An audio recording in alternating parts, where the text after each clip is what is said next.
ചില കാര്യങ്ങൾ നിങ്ങളുമായിട്ട് ഒരുമിച്ച് ഒന്ന് ചിന്തിച്ച് അവസാനിപ്പിക്കാം. ഞാൻ ഇന്ന് രാത്രിയിൽ ഒരു തകർന്ന വ്യക്തിയെയാണ് നിങ്ങളെ പരിചയപ്പെടുന്നത്. തകർന്ന ഒരു വ്യക്തിയെ. ഈ രാത്രി ഞാനിവിടെ പറയുന്ന സന്ദേശത്തിൻ്റെ കണ്ടന്റ് എന്ന് പറയുന്നത്, ഏത് പ്രതിസന്ധികളുടെ നടുവിലും ദൈവമുഖം അന്വേഷിക്കുന്നവർക്ക് ദൈവം മാറ്റങ്ങൾ കൊടുക്കും. അതാണ് ഇന്ന് രാത്രിയിലെ സന്ദേശത്തിന്റെ കണ്ടന്റ്. ഏത് പ്രതിസന്ധികളുടെ നടുവിലും ദൈവമുഖം അന്വേഷിക്കുന്നവർക്ക് ദൈവം ഉയർച്ചകൾ കൊടുക്കും. അവരുടെ സ്ഥിതിയെ ദൈവം എന്ത് ചെയ്യും?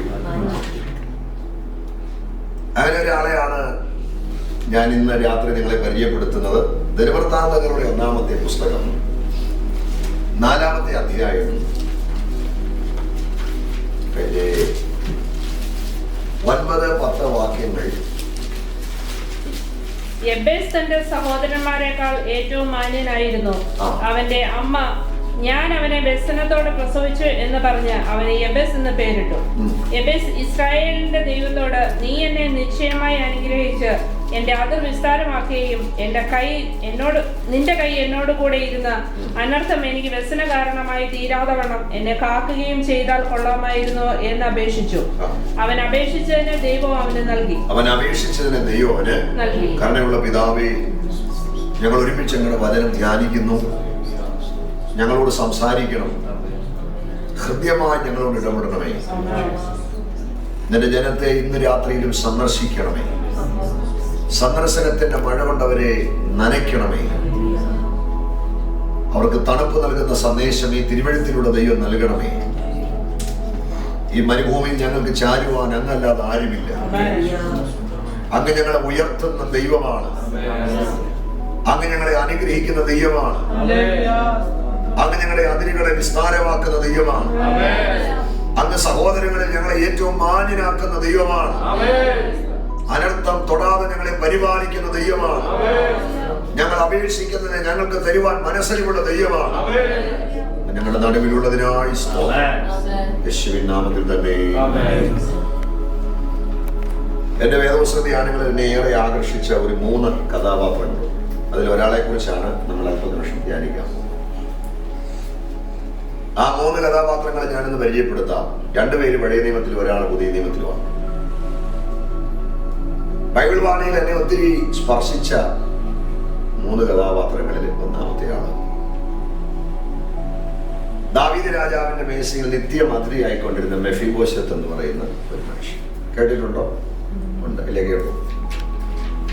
അരയ്ക്ക് കീഴ്പോട്ട് 2 കാലുകൾക്കും സ്വാധീനമില്ല. ദാവീദ് രാജാവിന്റെ മേശയിലെ നിത്യം അതിഥിയായി. ഈ ദൈവത്തിന്റെ നീതി എന്നുള്ള വിഷയം എന്റെ ഹൃദയത്തിലേക്ക് പാകി കിളിപ്പിച്ച ഒരു അനുഭവമാണ് മെഫീബോശത്തിന്റെ അനുഭവം. രണ്ടാമതിനെ ഏറെ സ്വാധീനിച്ച ഒരു വ്യക്തിയാണ്, അത് പുതിയ നിയമത്തിലാണ്. ബെഥേസ്ദാ കുളക്കരയിലെ 38 ആണ്ട് സൗഖ്യം കാത്തു കിടന്ന ഒരു മനുഷ്യൻ. പേരറിയാവോ? അറിയാവോ? എനിക്ക് പറയുന്നില്ല. അപ്പം സമശിക്ഷാവിധിയാണ്. ഈ മനുഷ്യനെ ഒരുപാട് സ്വാധീനിച്ചു. അദ്ദേഹത്തെ പറ്റി പറയാൻ തുടങ്ങി അത് വേറൊരു പ്രസംഗമാവും. വിടുകയും. 3-ാമത് എന്നെ ഒത്തിരി ആകർഷിച്ച, എന്റെ ഹൃദയത്തെ പിടിച്ചു കുലുക്കിയ, കണ്ണിനെ നനയിച്ച, ദൈവത്തോടെന്നെ ഒത്തിരി അടുപ്പിച്ച മറ്റൊരു കഥാപാത്രമാണ് യബ്ബേസ്. അപ്പൊ ഇന്ന് രാത്രി അല്പനിമിഷം നമ്മൾ ധ്യാനിക്കാൻ പോകുന്നത് യബ്ബേസിനെ കുറിച്ചാണ്. ആരെ കുറിച്ചാണ്? യബ്ബേസിനെ കുറിച്ച് അല്പനിമിഷം നമ്മൾ ധ്യാനിക്കുമ്പോഴേ യബ്ബേസിനെ കുറിച്ച് 2-3 അറിവുകൾ ഞാനൊന്ന് പറയാം. എന്റെ ധ്യാനത്തിൽ ആ കുഞ്ഞിനെ കുറിച്ച് കിട്ടിയ 2-3 അറിവുകൾ. ഒന്ന്, യബ്ബേസിന്റെ ഷേപ്പ്. 2, യബ്ബേസിന്റെ പേര്. 3, യബ്ബേസിനെ വ്യസനപുത്രൻ എന്ന് വിളിക്കാനുള്ള കാരണം. ഇത്രയും കാര്യം ഒന്ന് ചിന്തിക്കാം. യബ്ബേസിന്റെ ഷേപ്പ് ഒരു കൂട്ടം പണ്ഡിതന്മാര് ചരിത്രത്തിൽ എബേസിന്റെ ഒരു വാഗ്മായ ചിത്രം ചരിത്രത്താളിൽ വരച്ചിട്ടുണ്ട്. പേനായും പെൻസിലോണിയിൽ ഞാൻ ആ ചിത്രം വരച്ച് കാണിക്കാൻ ശ്രമിച്ചിട്ടുണ്ട്. വലിയ തല, സ്ഥൂലിച്ച ശരീരം, വളഞ്ഞു പിരിഞ്ഞ കാൽകരങ്ങൾ, വലിപ്പമുള്ള 2 കണ്ണുകൾ. അങ്ങനെ പ്രാകൃത രൂപിയായ ബലഹീനനായ ഒരാളായിരുന്നു ഒരു സമയം വരെ. ആര്? നമുക്ക് ഇമാജിനേഷൻ ചെയ്യാൻ പോലും പറ്റത്തില്ല. വലിയ തല, ആ തലയിൽ ബലഹീനമായ ഉടല്, ആ ഉടലിൽ വളഞ്ഞു പിരിഞ്ഞ കാലുകരങ്ങൾ, സാമാന്യ വലിപ്പമുള്ള വലിയ 2 കണ്ണുകൾ. ആര് കണ്ടാലും ഭയമുളവാകത്തക്ക ക്രമത്തിൽ ഷേപ്പ്ലെസ് ആയ ഒരു വ്യക്തിയായിരുന്നു. ആര്? അങ്ങനെയുള്ള പിള്ളേർ ഇന്നും ഉണ്ടാവുന്നു അല്ലേ? 10 വർഷം മുമ്പ് കട്ടപ്പനയിൽ ഒരു പാസ്റ്റേഴ്സ് മീറ്റിംഗിൽ ഞാൻ പ്രസംഗിക്കാൻ പോയപ്പോൾ, പകലത്തെ ക്ലാസ് എല്ലാം കഴിഞ്ഞതുപോലെ ഒരു സൈഡിൽ ഞാൻ കസേരയിട്ടിങ്ങനെ കാറ്റ് കൊള്ളുമ്പോൾ യൗവനക്കാരനായ ഒരു ദൈവദാസനും ദൈവദാസിയും എൻ്റെ ആയിരിക്ക് പ്രാർത്ഥിക്കാൻ വന്നു. സാറേ ഒന്ന് പ്രാർത്ഥിക്കണമെന്ന് പറഞ്ഞു. ഞാൻ പറഞ്ഞു, ഓ പ്രാർത്ഥിക്കാമല്ലോ. ആർക്ക് വേണ്ടിയാണ്? ആ ദൈവദാസൻ പറഞ്ഞു, ഞങ്ങളുടെ മോന് വേണ്ടി പ്രാർത്ഥിക്കാം. ഞാൻ ചോദിച്ചു, മോൻ എന്തി? അകത്തുണ്ട്. എത്ര വയസ്സുണ്ട്? 2 വയസ്സുണ്ട്. ഞാൻ പറഞ്ഞു, ഇങ്ങനെ എടുത്തോണ്ട് വരാൻ പറഞ്ഞു. അയ്യോ സാറേ, അവനെ എടുത്തോണ്ട് വരാൻ പറ്റത്തില്ല. ഞാൻ പറഞ്ഞു, ആളുകളെ എല്ലാം പറഞ്ഞു മാറ്റി ഇങ്ങോട്ട് വരുന്ന ബുദ്ധിമുട്ട് അഭ്യത്വരെല്ലാം നിൽക്കുകയല്ലേ, ഇനി കൊണ്ടുപോയി വിട്ടിട്ട് നമുക്ക് പ്രാർത്ഥിക്കാം. അങ്ങനെ പുള്ളിശ്ശേരി പതറിയ ശബ്ദത്തിൽ പറഞ്ഞു, അവനെ എടുത്തോണ്ട് വരണമെങ്കിൽ ഒരു 3-4 പേരുടെ സഹായം വേണം. ഞാൻ ഞെട്ടിപ്പോയി. 2 വയസ്സുള്ള കുഞ്ഞിനെ എടുക്കാൻ 4 പേരുടെ സഹായം. അങ്ങനെയെങ്കിൽ അവന് വേണ്ടി പ്രാർത്ഥിക്കുക എന്ന ആഗ്രഹത്തിലുപരി അവനെ കാണുക എന്ന ആവേശത്തോടെ ഞാൻ പെട്ടെന്ന് ബേത്തോമിന്റെ വാതിൽ തുറന്ന് കർട്ടൻ മാറ്റി നോക്കിയപ്പോൾ ദാ കിടക്കുന്നു കട്ടിലിൽ ഒരു ജീവശവം. വലിയ ശലയും ദുർബലമായ ശരീരവും വിരിഞ്ഞു വളഞ്ഞ കാൽകരങ്ങളും വലിപ്പമുള്ള 2 കണ്ണുകളും. ഒരു ഞരക്കം മാത്രമേ ഉള്ളൂ.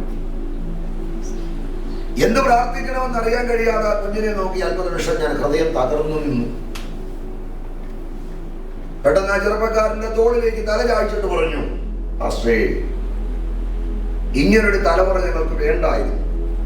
ഇതിൽ നല്ലത് ഞങ്ങളുടെ ഉദരം ദൈവം അടച്ചു കളയുന്നതായിരുന്നു.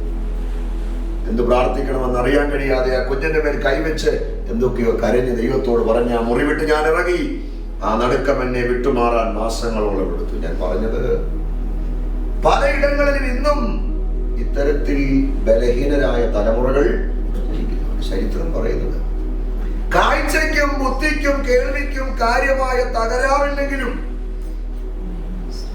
ഷെയ്പ്പ് കൊണ്ട് ഏതാണ്ട് ഇത്തരത്തിൽ ഒരു ബലഹീനനായിരുന്നു ഒരു സമയം വരെ. ആര്? ഞാൻ ഇന്ന് രാത്രി ഒരു കാര്യം നിങ്ങളോട് പറയാം.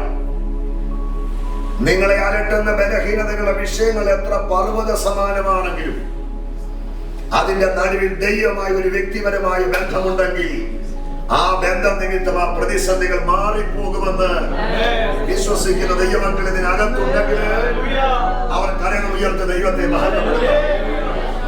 നമ്മുടെ മുമ്പിൽ നിൽക്കുന്ന സകല പർവ്വതങ്ങളെയും സമഭൂമിയാക്കാൻ, നമ്മുടെ മുമ്പിൽ വെച്ചിരിക്കുന്ന സകല പ്രതിസന്ധികളെയും ഇല്ലാതാക്കാൻ നാമും ദൈവം തമ്മിലുള്ള ബന്ധത്തിന് കഴിയുമെന്ന് വിശ്വസിക്കുന്ന എത്ര പേരുണ്ട്? ആരും നിനക്ക് കൈത്താങ്ങൽ തരാനില്ലെങ്കിലും, ആരും നിന്നെ ചേർത്ത് പിടിക്കാനില്ലെങ്കിലും, ആരും നിന്റെ വിഷയമേറ്റെടുത്ത് പ്രാർത്ഥിക്കാനില്ലെങ്കിലും, ഈ മരുഭൂമി നീ ഒറ്റയ്ക്കാണെങ്കിലും ഭാരപ്പെടേണ്ട. ദൈവമുഖത്തേക്ക് നോക്ക്. അവൻ നിനക്ക് സഹായമായിട്ടുണ്ടെങ്കിൽ ലോകം മുഴുവൻ നിനക്കെതിരാണെങ്കിലും ജയം നിനക്കായിരിക്കും. ഒരു യൂണിവേഴ്സിറ്റിയെ വാർത്തെടുക്കാൻ ദൈവത്താൽ ഉപയോഗിക്കപ്പെട്ട ഡോക്ടർ വില്യം കേറി ഒരിക്കൽ ഇങ്ങനെ പറഞ്ഞു, ലോകം മുഴുവൻ എനിക്കെതിരാണെങ്കിലും യേശുവിന്റെ പക്ഷത്തുണ്ടെങ്കിൽ ഞാനാണ് ജയാളി. ആമേൻ. ഈ കൊച്ചിന്റെ ഈ ഷേപ്പ് ഇങ്ങനെയാണ്. രണ്ടാമത്തെ കാര്യം, രണ്ടാമത്തെ അറിവ്, യബേസ് എന്ന് പറയുന്നത് ഒരാളുടെ പേരല്ല. എബേസ് എന്ന് പറയുന്നത് ഒരു സ്ഥലത്തിന്റെ പേരാണ്. എബേസ് സ്ഥലപ്പേര്. ഒരു സ്ഥലത്തിന്റെ പേര് ഒരു വ്യക്തിയുടെ പേരിലായ അത്ഭുതമാണ് എബേസ്. നമുക്കൊരു സംശയം പോലെ അല്ലേ, നമ്മുടെ ഈ നാട്ടിലൊക്കെ സ്ഥലപ്പേരിൽ അറിയപ്പെടുന്ന ഒരുപാട് ആളുകളുണ്ട്. ഇപ്പൊ പാസ്റ്റർമാരുടെ പേരൊക്കെ സ്ഥലപ്പേരെന്നാണ് അല്ലേ, അപ്പന്റെ പേരിന് പകരം അങ്ങനെയുണ്ട്. അവർക്കതാ ഇഷ്ടം. നല്ലൊരു പാസ്റ്ററോട് ഞാൻ ചോദിച്ചു, പ്രസംഗിക്കാൻ വിളിച്ചപ്പോൾ ചോദിച്ചു, എങ്ങനെയാ വെക്കേണ്ടത്? ഈ സ്ഥലപ്പേര് പറഞ്ഞു. ഞാൻ പറഞ്ഞു അപ്പന്റെ പേരാണ്. അപ്പന്റെ പേരല്ല, സ്ഥലത്തിന്റെ പേരാണ്. അപ്പൊ ഞാൻ ഇത് സ്ഥലമാണോ അപ്പൻ? എന്നാലും പുള്ളി സമ്മതിക്കുകയില്ല. അപ്പനെ വിറ്റെന്ന് പറഞ്ഞാലും പുള്ളി സമ്മതിക്കുകയില്ല. സ്ഥലപ്പേര് എന്തോത്തിന്റെ സൂക്കേടാന്ന് എനിക്കറിയില്ല. അപ്പൊ നമ്മുടെ നാട്ടിലൊക്കെ ഈ സ്ഥലപ്പേരിൽ അറിയപ്പെടുന്ന ഒരുപാട് ആളുകളെ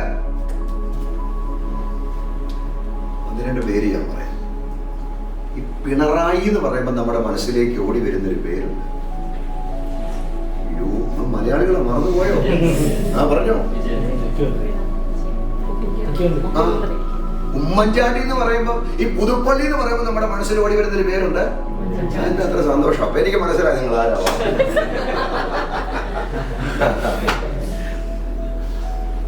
എനിക്ക് സന്തോഷമുണ്ട്. മലയാളികൾക്ക് പരിചിതനായ ഒരു അഭിനേതാവുണ്ട്, ജഗതി. പേടിക്കണ്ട, ജഗതി എന്ന് പറഞ്ഞാൽ നരകത്തിൽ പോകുന്നൊന്നുമില്ല കേട്ടോ. ശരിക്കും അയാളുടെ പേര് ജഗതി എന്നല്ല, അയാളുടെ പേര് അറിയാലോ. ഞാൻ ഈ സമീപകാലം വരെ വിചാരിച്ച അയാളുടെ പേര് ജഗതി എന്നാണ്. പക്ഷെ അല്ല.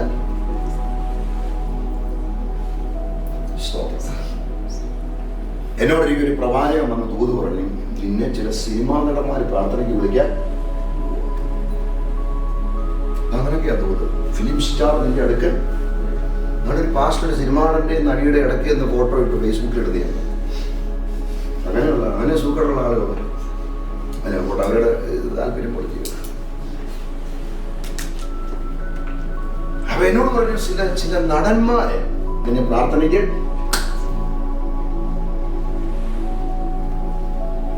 പിറ്റേ ദിവസം രാവിലെ എനിക്കൊരു ഫോൺ വന്നു. ഞാൻ ഫോൺ എടുത്തു. ഞാൻ ചോദിച്ചു, ആരാ? ഞാൻ ജഗതി എന്നാണ് പറഞ്ഞു വിളിക്കുന്നത്. അപ്പൊ ഞാൻ ജഗതി എന്നാ കേട്ടെ, ജഗതി എന്നാ വിളിക്കുന്നതെന്ന് പറഞ്ഞു. ഈ ദൂത് നിവർത്തിയാലും ഞാൻ ഫോൺ കൊടുത്ത് ദൈവമേ എന്നോട് ക്ഷമിക്കണേ, ഞാൻ വെറുതെ പറഞ്ഞതാ. അപ്പൊ ഞാൻ ചോദിച്ചു, സാർ എവിടെ? അപ്പൊ ജഗതി എന്നും പറഞ്ഞാ ഞാൻ ഈ സംസാരിക്കുന്നത്. എന്താണ് പ്രാർത്ഥനാ വിഷയം? അന്നേരം പറഞ്ഞു, ഞാൻ ജഗതി എന്ന് പാസ്റ്റർ ഷിബു ആ പാസ്റ്ററെ വിളിക്കുന്നത്. ഞാൻ അവിടെ ചെന്നൊരു 4-5 യോഗത്തിന് പ്രസംഗിച്ച് കഴിഞ്ഞപ്പോഴാണ് എനിക്ക് മനസ്സിലായത് തിരുവനന്തപുരത്തെ അറിയപ്പെടുന്ന ഒരു സ്ഥലമാണ് ഇല്ലേ. അപ്പൊ നമ്മുടെ നാട്ടിലും സ്ഥലപ്പേരിൽ അറിയപ്പെടുന്ന ഒരുപാട് ആളുകളുണ്ട്. ഈ എബേസ് എന്ന് പറയുന്നത് ഒരു സ്ഥലത്തിന്റെ പേരാ, അതൊരു വ്യക്തിയുടെ പേരായി. ഒരു സ്ഥലത്തിന്റെ പേര് ഒരു വ്യക്തിയുടെ പേരായി മാറി അത്ഭുതമായ എബേസ്. നിങ്ങൾക്ക് സംശയമുണ്ടെങ്കിൽ 2-ാം അധ്യായം 55-ാമത്തെ വാക്യം ഒന്ന് വായിച്ച്.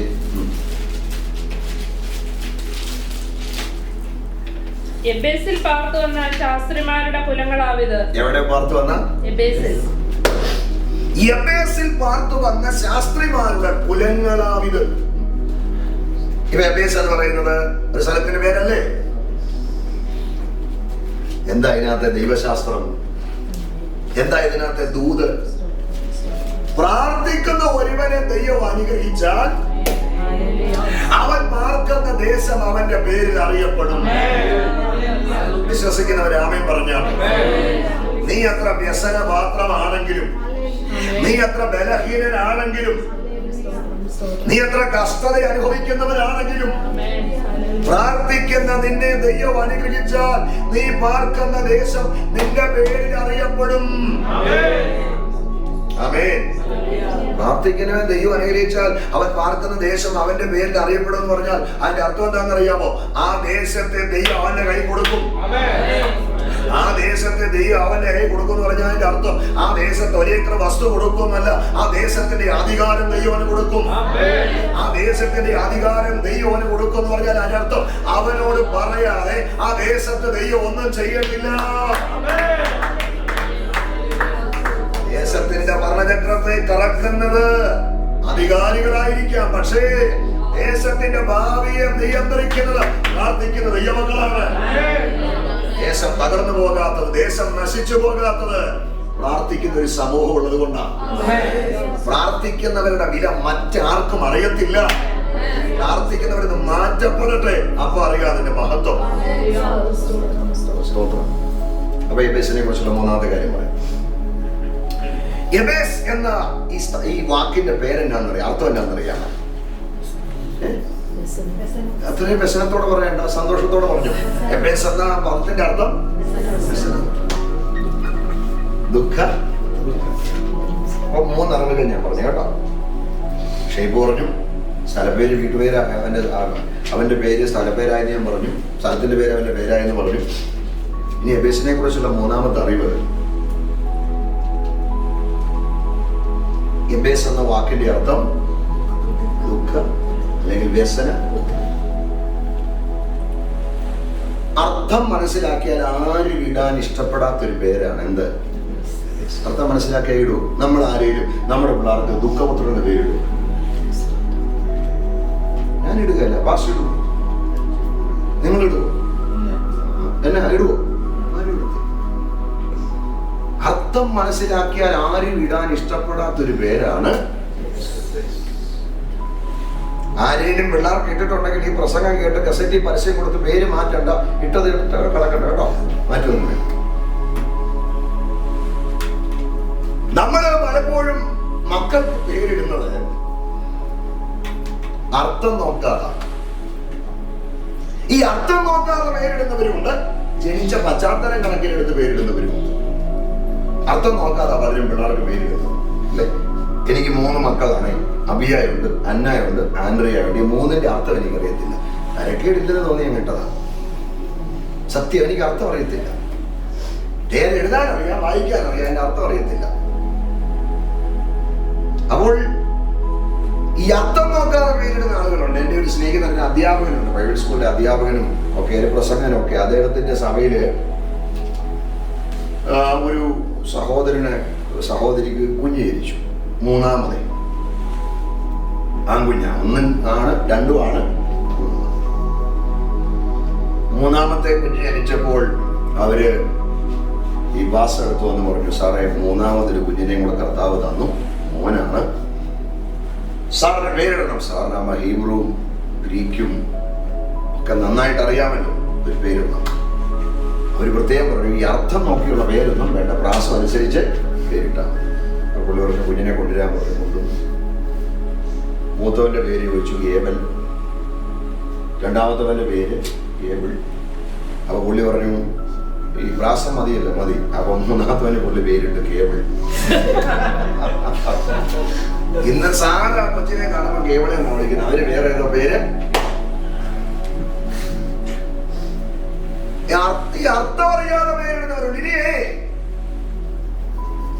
ജനിച്ച പശ്ചാത്തലം കണക്കിലെടുത്ത് പിള്ളേർക്ക് പേരിടുന്ന മാതാപിതാക്കളുണ്ട്. അങ്ങനെ 2 പേര് ബൈബിളിലുണ്ട്, ബെനോനി, ഈഖാബോദ്. ജനിച്ച പശ്ചാത്തലം കണക്കിലെടുത്ത്. കൊട്ടാരക്കരയിലെ ഒരു വീട്ടിൽ ഞാൻ കുറേ വർഷങ്ങൾക്ക് പുറകില് ഒരു ശുശ്രൂഷയ്ക്ക് പോയി. അവിടെ 12 വയസ്സുള്ള ഒരു പെൺകൊച്ചുണ്ടായിരുന്നു. മൂത്ത മോള. അവളെ കുടിക്കാൻ ഒരു ഗ്ലാസ് ജ്യൂസ് കൊണ്ടുവന്നു. ഞാൻ ആ ജ്യൂസ് അവിടെ നിന്ന് മേടിച്ചിട്ട് ചോദിച്ചു, മോളുടെ പേരെന്നെ? ഫെഡ്രീന എന്ന് പറഞ്ഞു. അപ്പൊ എനിക്ക് ഈ ഒരു ഗ്യാപ്പ് ജന്മനായി പല്ലിനുള്ളതുകൊണ്ടേ ചില ഇതിലെ അങ്ങ് തെറിച്ചു വാക്കുകൾ എനിക്ക് പറയാൻ പറ്റത്തില്ല. ഫെഡ്രീന. ഇത് അടയ്ക്കാൻ ചെന്നപ്പം ചേട്ടന്മാര് പറഞ്ഞു, അമ്മയുടെ പാവന സ്മരണയ്ക്ക് അത് കിടന്നുണ്ട്, അമ്മയ്ക്ക് ഈ പല്ലിന് ഗ്യാപ്പുണ്ട്. അപ്പൊ ഞാൻ ചോദിച്ചു, എന്താ? ഫെഡ്രീന. അപ്പൊ ഞാൻ ആ സഹോദരിയോട് പറഞ്ഞു, ആ കൊച്ചിന്റെ അമ്മ നല്ല പേര് ഞാൻ ഇതുവരെ കേട്ടിട്ടില്ല. അപ്പൊ അവരെന്നോട് പറഞ്ഞു, പാസ്റ്റേ ഈ പേരിടാൻ ഒരു കാരണമുണ്ട്. ആ കാരണം എന്നോട് പറഞ്ഞു, ഈ കൊച്ചിന്റെ അപ്പന് കേരള പോലീസ് ഫുട്ബോൾ ടീമിന്റെ ക്യാപ്റ്റനായിരുന്നു. അയാൾ പോലീസിൽ നല്ലൊരു തസ്തികയിൽ ഗവൺമെന്റിനെ സേവിച്ചിപ്പോ റിട്ടയർഡ് ആയി. Kerala police team federation cup final കളിക്കുമ്പോഴേ ഇദ്ദേഹമാണ് ക്യാപ്റ്റൻ, ഈ കൊച്ചിന്റെ അപ്പൻ. ഫൈനലിൽ കളത്തിലിറങ്ങുമ്പോൾ ഭാര്യയെ പ്രസവത്തിന് ഹോസ്പിറ്റലിൽ കയറ്റി. വിജയമോൾ അടിക്കുമ്പോ ഭാര്യ പ്രസവിച്ചു. മെസ്സേജ് വന്നു, മോള്. ഫെഡറേഷൻ കപ്പ് കൈലോട്ട് ഉയർത്തിയിട്ട് ആ പുള്ളി ജനിച്ച കൊച്ചിനെ, പെൺകൊച്ചിനെ കാണാതെ തന്നെ പേരിട്ടു ഫെഡ്രീന. കണ്ടോ? അപ്പൊ ജനിച്ച പശ്ചാത്തലം കണക്കിലെടുത്ത് മക്കൾക്ക് പേരിടുന്ന മാതാപിതാക്കൾ. എബേസ്, ആരാ അവൻ എബേസ് എന്ന് പേരിട്ടത്? നമ്മൾ ആരെങ്കിലും ആണോ? അല്ല. അവൻ എബേസ് എന്ന് പേരിട്ടത് അവന്റെ സ്വന്തം അമ്മയാണ്. ഞാൻ ആ ഭാഗം ഒന്ന് ചിന്തിച്ചപ്പോ എന്റെ ഹൃദയം പിടഞ്ഞുപോയി. അമ്മ അവൻ എബേസ് എന്ന് പേര് വിളിക്കാനുള്ള കാരണം എന്നാ? വെറുതെ അല്ല വ്യസനപുത്രൻ എന്ന് വിളിച്ചത്, വെറുതെ അല്ല ദുഃഖപുത്രൻ എന്ന് വിളിച്ചത്. അവനെ വ്യസനപുത്രൻ എന്ന് വിളിക്കാൻ രണ്ട് കാരണമുണ്ട്. ആ കാരണം ഒന്ന് കേട്ടോണം. ഒന്ന്,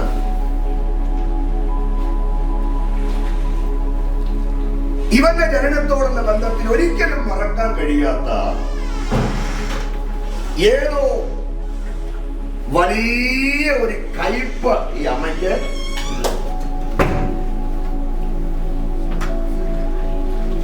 രണ്ട്, അവൻ പ്രതീക്ഷിച്ച നിലയിലുള്ള കുഞ്ഞല്ല അത്. ഈ കുഞ്ഞിനെ വ്യസനപുത്രൻ എന്ന് പേരിടാനുള്ള കാരണം മനസ്സിലായോ? ഒന്ന് ശ്രദ്ധിച്ചേ.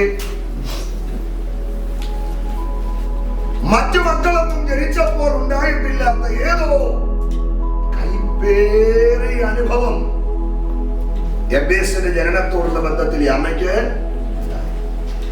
ഭയങ്കര കൈപ്പേറിയ അനുഭവം. ആ കൈപ്പേറിയ അനുഭവം ഒരു പക്ഷേ അവളുടെ ഭർത്താവിന്റെ മരണമായിരിക്കാം എന്നാണ് ചിന്തകർ എഴുതിയിരിക്കുന്നത്. ഞാനൊരു അനുഭവം നിങ്ങളോട് പറയാം. കുറെ വർഷങ്ങൾക്ക് പുറകിൽ, ഒരു 10-15 വർഷത്തിന് പുറകിൽ വീടിന്റെ അടുത്ത് നടന്നൊരു കൺവെൻഷൻ, ഒരു ഐക്യ കൺവെൻഷനെ തൊട്ടടുത്ത് ഞാൻ പ്രസംഗിക്കാൻ പോയി. വീടിനടുത്ത് നടന്ന കൺവെൻഷൻ ആയിട്ട് എൻ്റെ അമ്മ അന്നുണ്ട്. അമ്മയും ഞങ്ങൾ 6 മക്കളാ, സഹോദരങ്ങളും കുടുംബവും കുഞ്ഞുങ്ങളും എല്ലാമായിട്ട് ഞങ്ങൾ യോഗത്തിൽ പോയി. ഞങ്ങള് സഹോദരങ്ങൾ എല്ലാവരും ഉണ്ടായിരുന്നത് കൊണ്ട് ഞാൻ ആ സംഘാടകരോട് പറഞ്ഞു, ഞാനിന്ന് ആഹാരം കഴിക്കുന്നില്ല, എല്ലാവരും ഉണ്ടെന്ന് പറഞ്ഞു. അവരെന്നെ സന്തോഷത്തോടെ യാത്രയാക്കി ഞങ്ങൾ നടന്ന വീട്ടിലോട്ട് വന്നു. അമ്മയും ഞങ്ങൾ 6 മക്കളും ഭാര്യമാരും എല്ലാം ഒരുമിച്ച് വട്ടമിട്ട് ഹാളിൽ ഭക്ഷണം കഴിച്ചുകൊണ്ടിരിക്കുകയാണ്. രാത്രിയുള്ള യോഗ വിവരമൊക്കെ പറഞ്ഞ് സന്തോഷിച്ച് ഭക്ഷണം കഴിച്ചുകൊണ്ടിരിക്കുമ്പോൾ പെട്ടെന്ന് എൻ്റെ അമ്മ ചാടി എഴുന്നേറ്റിട്ട് പറഞ്ഞു, എടാ ഞാൻ 6 മക്കളെ പ്രസവിച്ചു, പക്ഷെ എനിക്ക് ഏറ്റവും അധികം ദുഃഖം തന്നത്, വേദന തന്നത്, നൊമ്പരം തന്നത് ഈ ഇരിക്കുന്ന ഇന്ന് പ്രസംഗിച്ച ഈ ഇളയവനാണ്. ഉണ്ട ചോറും ദഹിച്ചു, ഉരുട്ടി പിടിച്ച ചോറും ദഹിച്ചു, കൈവച്ച പ്ലേറ്റും ദഹിച്ചു. ഞങ്ങളെല്ലാരും നിശ്ചലമായി പോയി. 12 വയസ്സിൽ ശുശ്രൂഷ ആരംഭിച്ച ഞാന് അമ്മ മരിക്കുമ്പോൾ അമ്മയ്ക്കെതിരെ ഒരു വാക്കുപോലും പറഞ്ഞിട്ടില്ല. ആ അമ്മ എന്റെ സഹോദരങ്ങളുടെയും ഭാര്യമാരുടെയും പിള്ളേരുടെയും എല്ലാം മുമ്പിൽ വെച്ച് പറയാം, 6 മക്കൾക്ക് ഞാൻ ജന്മം കൊടുത്തെങ്കിലും ഏറ്റവും അധികം ദുഃഖം തന്നത്, നൊമ്പരം തന്നത്, വേദന തന്നത് ഈ ഇരിക്കുന്ന എന്റെ ഇളയവനെ എന്ന് പ്രസംഗിച്ചവൻ. പക്ഷേ അതേ വായിൽ അമ്മ പറഞ്ഞു, എങ്കിലും ഞാൻ ഏറ്റവും അധികം അഭിമാനിക്കുന്നത്, സന്തോഷിക്കുന്നത് എന്റെ ഇളയ മകനെ കൊണ്ടാണ്.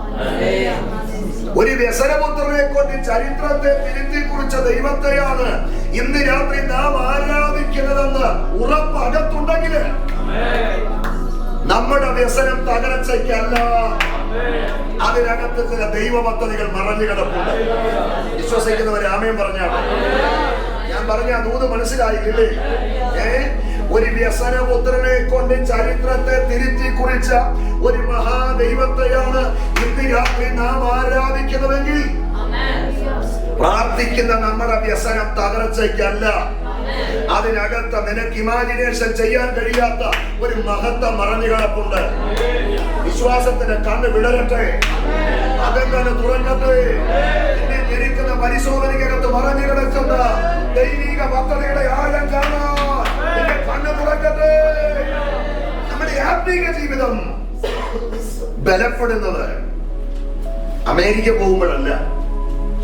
നമ്മുടെ ആത്മീയ ജീവിതം കരുത്തു പ്രാപിക്കുന്നത് ഈ അറബി രാജ്യത്ത് വരുമ്പോഴല്ല. നമ്മുടെ ആത്മീയ ജീവിതം കരുത്തു പ്രാപിക്കുന്നത് വീടോ സമ്പത്തോ വാഹനമോ നന്മകളോ കിട്ടുമ്പോഴല്ല. ഒരു ദൈവവൈദ്യന്റെ ആത്മീയ ജീവിതം കരുത്തു പ്രാപിക്കുന്നത് അവനെ വലയ്ക്കുന്ന ശോധനയ്ക്കകത്ത് മറഞ്ഞു കിടക്കുന്ന ദൈവപദ്ധതിയുടെ ആഴം കാണാൻ അവനെ കണ്ണു തുറക്കുമ്പോഴാണ് അവന്റെ ആത്മീയ ജീവിതം ജയിക്കുന്നത്. കാഴ്ചപ്പാട് പ്രാപിച്ച ദൈവമക്കൾക്കായി സ്വന്തം കടന്നു പോകുന്ന പരിശോധനകളെ അറിയുന്ന ഒരു ദൈവമുണ്ട്. നീ താണ്ടുന്ന വഴികളുടെ പ്രതിസന്ധികളെ അറിയുന്ന ഒരു ദൈവമുണ്ട്. നീ അനുഭവിക്കുന്ന നിന്ദകളെ കാണുന്ന ഒരു ദൈവമുണ്ട്. പരിശുദ്ധാത്മാ വചനത്തിലൂടെ ഇന്ന് രാത്രി ഇടപെടുകയാ. അത് തകർച്ചയ്ക്കല്ല, നിനക്ക് ചിന്തിക്കാൻ കഴിയാത്തൊരു മഹത്വം അതിനകത്ത് മറഞ്ഞു കിടപ്പുണ്ട്. ശക്തിയോടെ സ്വോത്രം പറഞ്ഞു. പ്രതിസന്ധികൾ പതരാതെ വാർത്തയിൽ പോരാടിക്കൂ. നിന്നെ വലയ്ക്കുന്ന ശോധനകളെന്ന് മറഞ്ഞു കിടക്കുന്ന ദൈവപദ്ധതികളെ ആഴം വെളിപ്പെടുത്തി ദൈവം തന്നെ മാനിക്കുന്ന ഒരു നാളുകൾ നിനക്കുണ്ട്. ഹല്ലേലൂയ. അതുകൊണ്ട് കഷ്ടതയിൽ പതറരുത്, സ്വോത്രം ചെയ്തോണം. പരിശോധനകളില് നിരാശപ്പെടരുത്. പാട്ടുകാരൻ പാടിയല്ലേ, എന്നെ തകർക്കുവാനോ എന്നെ മുടിക്കുവാനോ അല്ലല്ല ഈ ശോധന, പിന്നെ എന്നെ പണിതെടുത്ത് നല്ല പൊന്നാക്കാനാണ് ഈ ശോധന. ഹല്ലേലൂയ. അപ്പോൾ ഈ മറ്റുള്ള മക്കളുടെ ജനനത്തിലൊന്നും ഉണ്ടായിട്ടില്ലാത്ത കൈപ്പേറിയ അനുഭവം എന്റെ ജനനത്തിൽ എന്റെ അമ്മയ്ക്കുണ്ടായി. അതുകൊണ്ടാണ് പറഞ്ഞത്, എനിക്ക് ഒത്തിരി ദുഃഖം തന്ന എന്നെ കർത്താവ് ദൈവകൃപയൊക്കെ തന്ന് ശുശ്രൂഷയൊക്കെ തന്ന് മാനിച്ചപ്പോഴേ സന്തോഷം കൊണ്ട് പറഞ്ഞതാ. എങ്കിലും ഞാൻ അഭിമാനിക്കുന്നത് ഈ മകനെ കൊണ്ടാണ്. സ്തോത്രം. 5 മക്കൾ ജനിച്ചപ്പോഴും ഉണ്ടായിട്ടില്ലാത്ത കൈപ്പേറിയ അനുഭവം എന്റെ ജനനത്തിൽ എന്റെ അമ്മയ്ക്കുണ്ടായി. അതിലൊരു കാര്യം ഞാൻ പറയാം, ഞാൻ ജനിക്കുന്നു, എന്റെ അപ്പൻ മരിക്കുന്നു. 8 മാസം എന്റെ അമ്മയുടെ വയറ്റിൽ ഞാൻ പ്രായമായിരിക്കുമ്പോഴാണ് എന്റെ അപ്പൻ ഈ ലോകത്തിൽ നിന്ന് മാറ്റപ്പെടുന്നത്. അപ്പന്റെ മുഖം ഞാൻ കണ്ടിട്ടില്ല, ഫോട്ടോയിൽ പോലും കണ്ടിട്ടില്ല. എന്റെ അപ്പൻ മരിക്കുമ്പോഴേ 8 മാസം ഞാൻ അമ്മയുടെ വയറ്റിൽ, 14 വയസ്സ് തൊട്ട് 3.5 വയസ്സ് വരെ പ്രായമുള്ള തിരിച്ചറിവാകാത്ത 5 പിഞ്ചു കുഞ്ഞുങ്ങൾ വേറെ. ഈ നിൽക്കുന്നത് ഞാൻ 8 മാസം അമ്മയുടെ ഉദരത്തിൽ. ആ സമയത്താണ് അപ്പൻ ഈ ലോകത്തിൽ നിന്ന്. പാലായിലെ ഒരു സാധാരണ കുടുംബത്തിലാണ് എന്റെ അമ്മ ജനിച്ചത്. അമ്മയും അപ്പനും ഒക്കെ ചെറുപ്പത്തിലെ മരിച്ചു, സഹോദരങ്ങളൊക്കെ മരിച്ചു, എല്ലാവരും ചിതറിപ്പോയി.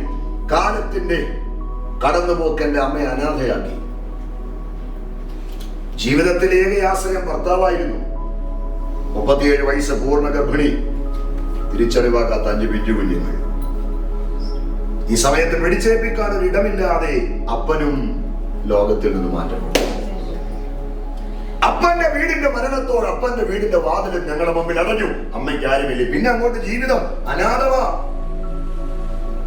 എന്റെ അമ്മ എനിക്ക് ജന്മം തരുന്നത് ലേബർ റൂമിലല്ല, ഹോസ്പിറ്റലിലെ തിണ്ണയിലല്ല, ഒരു വഴിയോരത്ത് 3 കമ്പ് നാട്ടി സാരിക്കീർ വലിച്ചു കെട്ടി ഓലത്തുണ്ട് മെടഞ്ഞത് നിരത്തി അതിന്റെ പുറത്താണ് എന്റെ അമ്മ എനിക്ക് ജന്മം തരുന്നത്. ആ കുപ്പത്തൊട്ടിക്കകത്തുനിന്നാ എന്റെ ദൈവം എന്നെ ഇവിടെ വരെ കൊണ്ടുവന്നു. ഹല്ലേലൂയ. ഇതല്ല, ദൈവത്തിന്റെ കൃപ മാത്രം മതി. അന്ത്യം വരെ അവന് വേണ്ടി മാത്രം നിന്നാ മതി. അവന്റെ ചൂട് അനുഭവിച്ച് നിന്നാ മതി. ഒരു കൈത്തിരി പോലെ എരിഞ്ഞൊരിക്കലും അവന്റെ മാർവിൽ ചേർന്നാൽ മതി. സ്തോത്രം.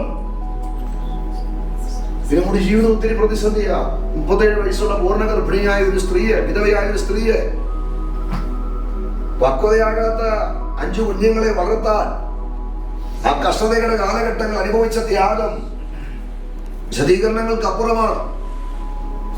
എന്നെ പ്രസവിച്ച് 30-ാമത്തെ ദിവസം ഒരു കഷ്ണം തുണിക്കകത്ത് എന്നെ പുതപ്പിച്ച് 6 വയസ്സുള്ള എന്റെ പെങ്ങളുടെ കയ്യിൽ കൊടുത്തിട്ട് ചുമ്മാൻ പോയ വ്യക്തിയായ എന്റെ അമ്മ. അങ്ങനെ ഒരുപാട് ത്യാഗങ്ങളിലൂടെയാണ് ഞങ്ങളെ വളർത്തിയത്. അപ്പൊ എന്റെ ജനനത്തോടുള്ള ബന്ധത്തിൽ ഞാൻ ജനിച്ചത് കൊണ്ടല്ല, ആ ഒരു സാഹചര്യമാണ്. ഒത്തിരി കയ്പുകൾ ഉണ്ടായതുകൊണ്ട് പിന്നീട് തമ്പുരാൻ അനുഗ്രഹിച്ചപ്പോ ആ ഓർമ്മകൾ പുലിയപ്പോ പറഞ്ഞതാ. ഒത്തിരി നൊമ്പരം തന്നതാണെങ്കിലും ഞാൻ ഏറ്റവും അധികം അനുഗ്രഹിക്കപ്പെട്ടത് നിന്റെ വ്യസനം തകർച്ചയ്ക്കല്ല. ദുഃഖിക്കുന്ന ആരോടോ ദൈവാത്മാവ് വചനത്തിലൂടെ ഇടപെടുകയാ. നീ കടന്നു പോകുന്ന ശോധനകൾ നിന്നെ അവസാനിപ്പിക്കാനല്ല, നിനക്ക് സ്വപ്നം കാണാൻ കഴിയാത്തൊരു വലിയ ദൈവപദ്ധതി എന്ന് പറഞ്ഞു കിടന്നു. അപ്പൊ ഇവരെ വ്യസനപുത്രനെ വിളിക്കാനുള്ള ഒന്നാമത്തെ കാരണം അവന്റെ ജനനത്തിൽ മറക്കാൻ കഴിയാത്ത ഏതോ മാരകമായ മുറിവ് അമ്മയ്ക്കുണ്ട്. അതാണ് അവള് പറയുന്നത്, ഞാൻ അവനെ വ്യസനത്തോടെ പ്രസവിച്ചു. ഈ യബേസിനെ കുറിച്ച് 2 പരിചയപ്പെടുത്തലുണ്ട് കേട്ടോ, 2 പരിചയപ്പെടുത്തൽ. ഒന്ന് അമ്മയുടെ പരിചയപ്പെടുത്തൽ, 2 വേദപുസ്തകത്തിന്റെ പരിചയപ്പെടുത്തൽ. രണ്ടും അജഗജാന്തര വ്യത്യാസമാണ്. അമ്മ അവനെ പരിചയപ്പെടുത്തുന്നത്, ഇവൻ എനിക്ക് ആരാ നോക്കിയത് പറഞ്ഞേ, 9 മാസം 9 നാഴിക 9 വിനാഴിക അവനെ ചുമന്ന് നൊന്ത് പ്രസവിച്ച പെറ്റമ്മ അവനെ പരിചയപ്പെടുത്തുന്നത്, ഇവൻ എനിക്ക് വ്യസനപുത്രൻ. എന്നാൽ തിരുവഴുത്തവനെ പരിചയപ്പെടുത്തുന്നത് വ്യസനപുത്രൻ എന്നല്ല, സഹോദരന്മാരെക്കാൾ. അതിന് മുമ്പ് ഒരു വാക്കുണ്ട്, ഏറ്റവും മാന്യം. ആരൊക്കെ നിന്നെ താഴ്ത്താൻ ശ്രമിച്ചാലും, ആരൊക്കെ നിന്നെ തള്ളി മാറ്റാൻ ശ്രമിച്ചാലും, ദൈവത്തോട് ചേർന്ന് നിന്നാൽ സകലരെക്കാട്ടിലും നിന്നെ ഉയർത്തുന്ന ഒരു ദിവസമുണ്ട്. വിശ്വസിക്കുന്നവർ കരം തട്ടി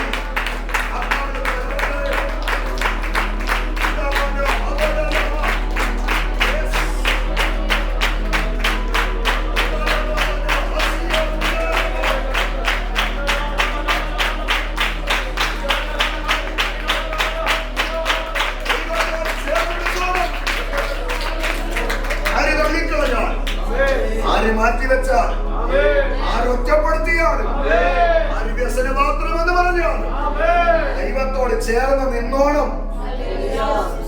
സഹോദരങ്ങളെക്കാൾ നിന്നെ മാനിനാക്കുന്ന ഒരു ദിവസമുണ്ട്. ഹല്ലേലൂയ.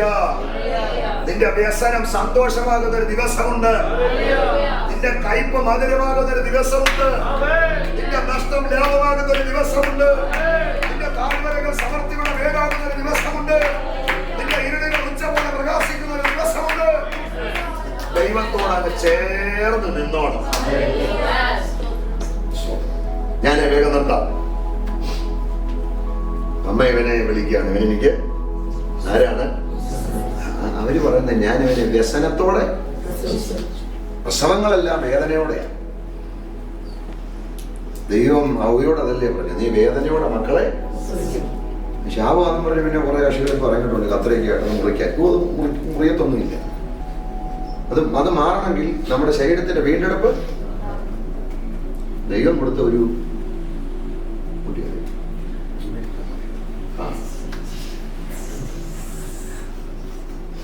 സ്തോത്രം. അമ്മ അവനെ കുറിച്ച് പറയാം, ഞാനിവനെ വ്യസനത്തോടെ. എല്ലാവരും മക്കളെ വേദനയോടെയാണ്, പക്ഷെ ഈ സ്ത്രീ വേദനയോടെ മാത്രമല്ല. അപ്പൊ ഇവളുടെ പ്രസവ സമയത്ത് നമുക്ക് 2 വേദനയാണ്, ശാരീരിക വേദന പ്ലസ് മാനസിക വേദന. 2 കൂടെ കൂട്ടിയാൽ കിട്ടുന്ന ഉത്തരമാണ് വ്യസനം. വ്യസനപുത്രൻ എന്ന് വിളിക്കാനുള്ള കാരണം ഇതാ. 1. രണ്ടാമത്തെ കാരണം അത് പറഞ്ഞ് നിർത്താം കേട്ടോ. രണ്ടാമത്തെ കാരണം അതാണ് പൊതുവിൽ എല്ലാവരും വിശ്വസിക്കുന്ന ഒരു കാരണം. ഏതൊരമ്മയ്ക്കും താൻ ജന്മം കൊടുക്കാൻ പോകുന്ന കുഞ്ഞിനെ കുറിച്ചൊരു സ്വപ്നമുണ്ട് അല്ലേ? അമ്മമാരിവിടെ ഉണ്ട്, അമ്മമാരില്ല. അമ്മമാരാകും കുറച്ച് കഴിയുമ്പോൾ കേട്ടോ. അമ്മമാരിവിടെ ഉണ്ട്. എല്ലാ അമ്മമാർക്കും തങ്ങൾക്ക് ജന്മം കൊടുക്കാൻ പോകുന്ന കുഞ്ഞിനെ കുറിച്ച് എന്തുണ്ട്? സ്വപ്നമുണ്ടില്ലേ? ഞാൻ കല്യാണം കഴിച്ചൊരു മക്കളുള്ളൊരു വന്നേരം എല്ലാ ബാച്ചിലേഴ്സാണ് എന്നെ ശ്രദ്ധിച്ചത്. ഞങ്ങൾക്കൊന്നും അറിയത്തില്ല, കല്യാണം ആരോടെ നടക്കുന്നത്. അമല് മാത്രം എന്നെ ശ്രദ്ധിച്ചെടുത്തു. ആ സത്യം കണ്ടപ്പോ ഞാൻ അവിടുത്തെ 3 പിള്ളേരുണ്ടെന്ന് അവസരം കാര്യമായിട്ട് നോക്കുന്നുണ്ട്. എല്ലാ അമ്മമാർക്കും തങ്ങൾ ജന്മം കൊടുക്കാൻ പോകുന്ന കുഞ്ഞിനെ കുറിച്ച് സ്വപ്നമുണ്ട്. ഒരമ്മയുടെ സ്വപ്നം എന്താന്നുള്ളത് എനിക്കൊരമ്മ ഉണ്ടായിരുന്നപ്പോഴല്ല ബ്രദറെ, ഞാൻ 3 പിള്ളേരുടെ അപ്പനായപ്പോഴും ഒരമ്മയുടെ സ്വപ്നം എന്താണെന്ന് എനിക്ക് മനസ്സിലായി. കല്യാണം കഴിഞ്ഞ് 4 വർഷം ഞങ്ങൾക്ക് മക്കളില്ല. 4 വർഷത്തെ പ്രാർത്ഥനയ്ക്ക് ശേഷമാണ് എൻ്റെ മൂത്ത മകളെ ദൈവം തരുന്നത്. 4 വർഷങ്ങൾക്ക് ശേഷം കൺസീവായി. റാന്നിയില് ഒരു ഡോക്ടറെ കൊണ്ട് കാണിച്ചു. അവര് പ്രഥമ ദൃഷ്ടിയാ നോക്കിയിട്ട് പറഞ്ഞ കുഴപ്പമൊന്നും ഇനി സ്കാൻ ചെയ്യാൻ പറഞ്ഞു. സ്കാനിങ് റിപ്പോർട്ട് കൊണ്ട് കാണിച്ചു. നോക്കിയിട്ട് അവർ സന്തോഷത്തോടെ പറഞ്ഞു പൊസിഷൻ കറക്റ്റ്, തൂക്കം കറക്റ്റ്, വളർച്ച കറക്റ്റ്, സന്തോഷത്തോടെ പൊക്കം, ബെഡ് റെസ്റ്റ് എടുക്കണം എന്നൊക്കെ പറഞ്ഞു വിട്ടു. സന്തോഷത്തോടെ വീട്ടിൽ വന്നിട്ട് ലഡു മേടിച്ചിട്ട് വഴി പോകുന്നവരെ കയറി വന്നു സന്തോഷത്തോടെ. 4 വർഷം കഴിഞ്ഞ് കിട്ടിയ നന്മയില്ല. വൈഫിനെ വീട്ടിൽ കൊണ്ടുവിട്ടിട്ട് ഞാനൊരു കൺവെൻഷന് പോയിട്ട് രാത്രി തിരിച്ചു വന്നിട്ട് 10-12 മണിയായി. യാത്രയുടെ ക്ഷീണം കൊണ്ട് കുളിച്ച് ഞാൻ വന്നപ്പോഴേ സ്വതന്ത്രം പറഞ്ഞ് കാണുന്നു. ഒരു 1:30 കാണും. മുറിക്കകത്തൊരു ഞരക്കം കേൾക്കാം. ഞരക്കം എന്താണെന്നറിയാൻ ഞാൻ മെല്ലെ കണ്ണു തുറന്ന് നോക്കിയപ്പോൾ പാവം മുറിയിൽ വായിട്ട് മുട്ടുകുത്തി കരഞ്ഞു പ്രാർത്ഥിക്കുക. ആ പ്രാർത്ഥനയുടെ വാക്ക് ഞാൻ ശ്രദ്ധിച്ചു. അതാണ് ഒരമ്മയുടെ സ്വപ്നം. കരഞ്ഞോണ്ട് പ്രാർത്ഥിക്കുക, കർത്താവേ 3.5 കൊല്ലത്തെ കാത്തിരിപ്പിനൊടുവിൽ നീ തന്ന ദാനത്തിനായി സ്തോത്രം. അതാണാണേലും പെണ്ണാണേലും നിനക്ക് മഹത്വം. ഒരു കാര്യം മാത്രം ഞാൻ ആഗ്രഹിക്കുന്നു, അത് അംഗവൈകല്യമുള്ള കുഞ്ഞാകരുത്, അത് ഊനമുള്ള തലമുറയാണ്. പിന്നെ എനിക്ക് ഉറങ്ങാൻ കഴിഞ്ഞില്ല. ഞാൻ ഉണർന്നവളെ കരം പിടിച്ചു. ഞങ്ങൾ ഒരുമിച്ച് പ്രാർത്ഥിച്ചു, കർത്താവേ 3 വർഷത്തെ കാത്തിരിപ്പിനിടനില നീ തന്ന ദാനത്തിനായി സ്തോത്രം. അതാണേലും പെണ്ണാണേലും മുഴുവൻ മഹത്വം നിനക്ക്. ഒരു കാര്യം മാത്രം ഞങ്ങൾ ആഗ്രഹിക്കുന്നു, അത് അംഗവൈകല്യമുള്ളവരാണ്, ഊനമുള്ളതാകരുത്. അപ്പൊ എല്ലാ അമ്മമാരുടെയും സ്വപ്നം ജനിക്കുമ്പോഴേ എന്റെ കുഞ്ഞ് ഡോക്ടറാകണമെന്നോ എഞ്ചിനീയർ ആകണമെന്നോ വക്കീലാകണമെന്നോ പൈലറ്റ് ആകണമെന്നോ അല്ല. എന്റെ കുഞ്ഞ് ആരായിരിക്കണം? ബലഹീനതയില്ലാത്ത തലമുറയായിരിക്കണം. ആമേൻ പറഞ്ഞേ. ആമേൻ. അപ്പൊ ബലഹീനതയില്ലാത്ത തലമുറകളെ തമ്പുരാൻ നമുക്ക് തന്നതോർത്ത് എത്ര പേര് ഇന്ന് രാത്രി ദൈവത്തെ സ്തുതിക്കും. അത്രയുള്ള സ്തോത്രം.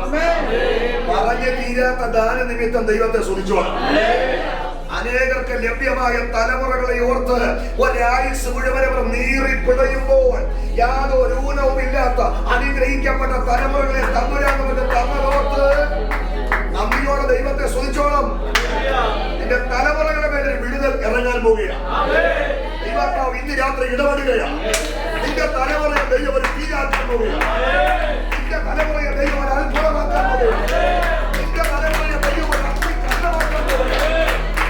നിന്റെ തലമുറയെ ദേശത്ത് ഒരു സംസാര വിഷയമാക്കി അത്ഭുതമാക്കി ദൈവമാക്കാൻ പോവുകയാണ്.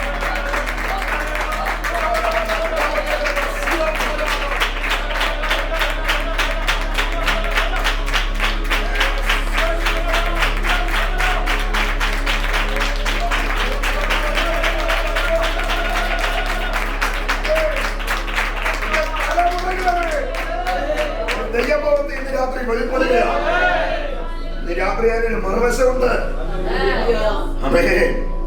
എല്ലാവർക്കും ആരോഗ്യമുള്ള തലമുറയെ കൊടുത്തിട്ട്, ഊനമില്ലാത്ത തലമുറയെ കൊടുത്തിട്ട്, എനിക്ക് മാത്രം ബലഹീനതയുള്ള തലമുറയിൽ തന്നല്ലോ എന്നോർത്ത് ഭാരപ്പെടുന്ന ആരെങ്കിലും ഇവിടെ ഉണ്ടെങ്കിൽ നീ വേദനിക്കണ്ട. ദുഃഖപുത്രനായ യബ്ബേസിന്റെ ചരിത്രത്തെ തിരുത്തിയ ദൈവത്തിന്റെ തേജസ്സിന്റെ കരം ഇന്ന് രാത്രി നിന്റെ തലമുറയ്ക്ക് വേണ്ടി വ്യാപരിക്കുന്നുണ്ട്. നിന്റെ തലമുറകളെ അത്ഭുതമാക്കാൻ ദൈവത്തിന് തലമുറയ്ക്കെതിരെയുള്ള പോരുകളെ ശാസിക്കുന്നു. തലമുറകൾക്കെതിരെയുള്ള വെല്ലുവിളികളെ ശാസിക്കുന്നു. തലമുറകൾക്കെതിരെയുള്ള ശത്രുവിന്റെ നോട്ടങ്ങളെ ശാസിക്കുന്നു. ഞങ്ങളുടെ തലമുറകളെല്ലാം യേശുവിന്റെ രക്തത്തിൽ മറയ്ക്കുകയാണ്. ശക്തമായി സ്വന്തം ചെയ്ത് തലമുറയെ പിശാച് തുടരുത്. തലമുറകളെ പിശാച് വിട്ടുവെക്കരുത്. നാം ഈ മരുഭൂമിയിൽ ചോര നീരാക്കുന്നത് നമ്മുടെ തലമുറയ്ക്ക് വേണ്ടിയാ. നാം ഈ മരുഭൂമിയിൽ അധ്വാനിക്കുന്നത് ദിവസങ്ങൾ എണ്ണുന്നത് തലമുറയ്ക്ക് വേണ്ടിയാണ്. തലമുറയെ രക്തക്കോട്ടയിൽ മുദ്ര വെച്ച് പ്രാർത്ഥിച്ചോളാം. ഒറ്റ തലമുറയെ ശത്രു തുടരുത്. പാപ സാഹചര്യങ്ങൾ പെരുകിക്കൊണ്ടിരിക്കുക, ദൈവഭയം നഷ്ടപ്പെട്ടുകൊണ്ടിരിക്കുക. വക്രതയും കോട്ടവും നിറഞ്ഞ തലമുറയിൽ നമ്മുടെ കുഞ്ഞുങ്ങൾ അനിന്യരാകണം, പരമാർത്ഥികളാകണം, ദൈവത്തിന് കൊള്ളാവുന്ന മക്കളാകണം. തലമുറയെ യേശുവിന്റെ രക്തത്തിന്റെ കോട്ടയിൽ മുദ്ര വെച്ച് പ്രാർത്ഥിച്ചോണ്ട് കേട്ടോ. എബീസിന്റെ അമ്മയ്ക്ക് സ്വപ്നം ഉണ്ടായിരുന്നു. എന്റെ കുഞ്ഞ്, ആരോഗ്യമുള്ളൊരു കുഞ്ഞ്, 9 മാസം മോൾ സ്വപ്നം കണ്ടത് അങ്ങനെ ഒരു കുഞ്ഞിനെ. അവിടെ സമയമായി 9 മാസം നെയ്തുകൂട്ടിയ സ്വപ്നങ്ങളോടുകൂടെ അവൾ ആ കുഞ്ഞിന് ജന്മം കൊടുത്തു. ജന്മം കൊടുത്ത് ചാരെ ചേർത്ത് കിടത്തിയിരിക്കുന്ന തൻ്റെ കൺമണിയെ കാണാൻ ആർത്തിയോടെ നോക്കിയപ്പോൾ അവൾ സ്വപ്നം കണ്ടൊരു കുഞ്ഞല്ല, വലിയതല്ല, സ്ഥൂലിച്ച ശരീരം, ബലഹീനമായ കാലുകരങ്ങളോട് ദുർബലനായ ഒരു കുഞ്ഞ്. എങ്ങനെ സഹിക്കുവരമ്മ? സമനില തെറ്റിപ്പോയി. അലറിക്കരഞ്ഞ ആ കുഞ്ഞിനെ വാരിയെടുത്ത് ദൈവത്തോട് പറഞ്ഞു, ഇതിലും നല്ലതെന്റെ ഉദരം അടയ്ക്കുന്നതാ, ഇങ്ങനൊരു തലമുറ എനിക്ക് വേണ്ടായിരുന്നു എന്നിട്ട് പറയാ, അയ്യോ ഇവനെനിക്ക് ആരാ? വ്യസനപുത്രൻ. യഹൂദാ ഗോത്രത്തിൽപ്പെട്ടവനായതുകൊണ്ട് പിറവിയുടെ 9-ാം നാൾ പരിച്ഛേദനയ്ക്കായി അമ്മേവനെ ആലയത്തിൽ കൊണ്ടുപോയി. ആമേൻ. അമ്മയുടെ കയ്യിൽ നിന്ന് കുഞ്ഞിനെ മേടിച്ച് പരിച്ഛേദന നിർവഹിച്ച അനന്തരം പുരോഹിതൻ ചോദിച്ചു, എന്താ പേരിടേണ്ടത്? നമ്മുടെ പള്ളിയിലൊക്കെ പിള്ളേരെ പ്രതിഷ്ഠിച്ച ശേഷം ഭാഷ ചോദിക്കത്തില്ലേ, പേരെന്താ അല്ലേ? എന്റെ കുഞ്ഞിനെ പ്രതിഷ്ഠിക്കാൻ ഒരു ഭാഷയിലോട്ട് കൊടുത്തു, പേരെഴുതി കൊടുത്തു, പേരങ്ങ് മറന്നുപോയി. പുള്ളി കൊച്ചിനെ എന്റെ എന്നിട്ട് പുറകെ ഓടി, പറന്നു പോകുന്ന പേപ്പറിന്റെ പുറകെ ഓടിച്ചിട്ട് പിടിച്ചത്, പിടിച്ചു മുറുക്കിയപ്പോ ആ പേപ്പറാണ് ചുരുണ്ടുപോയി. എഴുതി കൊടുത്തല്ല, വേറെ പേരാ പറഞ്ഞു.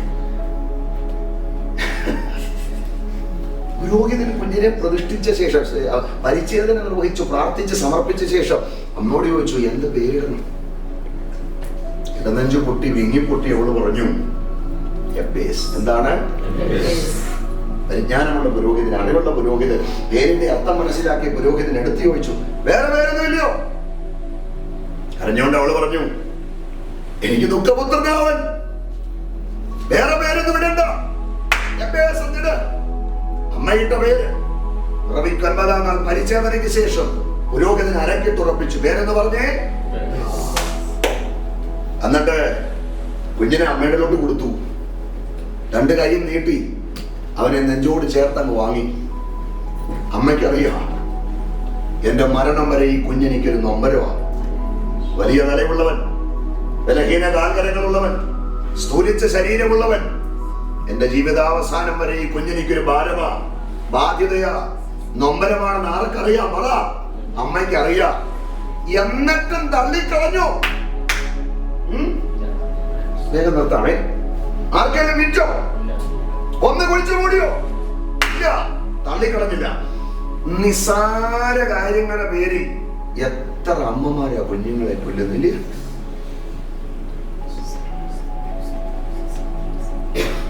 ഒരമ്മയ്ക്ക് തന്റെ കുഞ്ഞിനെ മറക്കാൻ കഴിയുമോ? ഇസ്രായേലിന്റെ തലക്കനം എന്ന പ്രവാചകൻ ചോദിച്ച ചോദ്യമാ, ഒരമ്മയ്ക്ക് തന്റെ കുഞ്ഞിനെ മറക്കാൻ നിങ്ങൾ പറഞ്ഞേ കഴിയുമോ?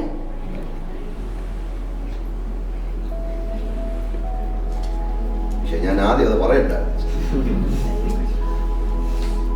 ഒരമ്മയ്ക്ക് തന്റെ കുഞ്ഞിനെ മറക്കാൻ കഴിയുമോ എന്ന് ചോദിച്ചാൽ നിങ്ങൾ നല്ല അമ്മമാരായോണ്ട് പറയും ഞങ്ങൾക്ക് മറക്കാൻ, പക്ഷെ കഴിയും. കാരുണ്യത്തിന്റെ മാലാഖ എന്ന് വിശേഷിപ്പിക്കാവുന്നൊരു ധീരവനിതയുണ്ട്, നോബൽ സമ്മാനത്തിന് അർഹയായ, പേര് മദർ തെരേസ. അവരുടെ ഒരു ചിത്രം ലോകപ്രസിദ്ധി ആർജിച്ചു. അതാണ് അവരെ വലിയൊരു അവാർഡിലേക്ക് നയിച്ചത്. ബോംബെയുടെ തെരുവിലൂടെ നടക്കുമ്പോൾ ചപ്പുകൂനയ്ക്കകത്തൊരു ചാക്കുകെട്ട് അനങ്ങുന്നു. അവർ ചെന്നാൽ ചാക്കുകെട്ടിന്റെ മൂടി കഴിച്ചപ്പോൾ ജനിച്ചു മണിക്കൂറുകൾ മാത്രം പ്രായമുള്ള ഒരു ചോരക്കുഞ്ഞ് ഭാര്യയെടുത്തു നെഞ്ചോട് ചേർത്ത് വെച്ച് നിൽക്കുന്ന ആ ചിത്രം ലോക മനസാക്ഷിയെ പിടിച്ചു കുലുക്കി. ഒരമ്മയ്ക്ക് തന്റെ കുഞ്ഞിനെ മറക്കാൻ കഴിയുമോ? ആ ചിത്രം പറയുന്നു മറക്കാൻ. എന്നിട്ട് പ്രവാചകൻ പറയാം, അവൾ മറന്നാലും ഞാൻ നിന്നെ. എത്ര നല്ലൊരു ദൈവമാണ് നമ്മൾ. കൈ ഉയർത്തി ഒരു കല്ലേലിയ ഉത്തമ സ്നേഹിതൻ നിത്യ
ആര് തള്ളിയാലും അവൻ നമ്മെ തള്ളിക്കളയുകയില്ല.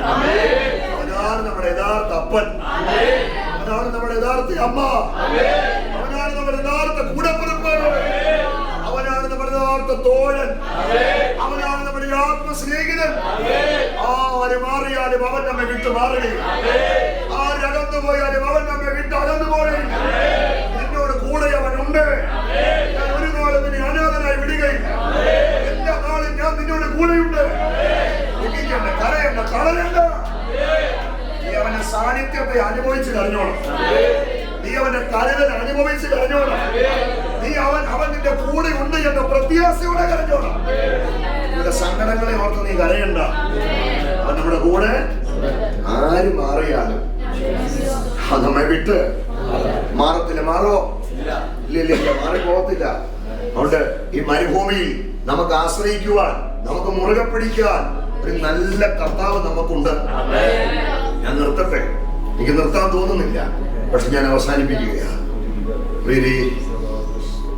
ഈ മരണം വരെ എനിക്ക് ഈ കുഞ്ഞു ബാധ്യതയാണെന്ന് മനസ്സിലാക്കിയ അമ്മ കൊന്നില്ല, തള്ളിയില്ല, എങ്ങും കൊണ്ട് കളഞ്ഞില്ല. പിന്നെന്താ അവള് ചെയ്തേ? ദൈവം തന്ന ദാനമാണെന്ന് പറഞ്ഞു, ദൈവം തന്ന സമ്മാനമാണെന്ന് പറഞ്ഞു താഴെ വെക്കാതെ മാറിലെ ചൂട് മുഴുവൻ കൊടുത്ത്, മനസ്സിലെ സ്നേഹം മുഴുവൻ വാരിക്കൊടുത്ത് അവൾ ആ കുഞ്ഞിനെ വളർത്തി. അതുകൊണ്ട് മുടിഞ്ഞു പോയില്ല, നശിച്ചു പോയില്ല, തകർന്നു പോയില്ല. വേദപുസ്തകത്തിലെ ഒരു അനുഗ്രഹിക്കപ്പെട്ട കഥാപാത്രമായി മാറി.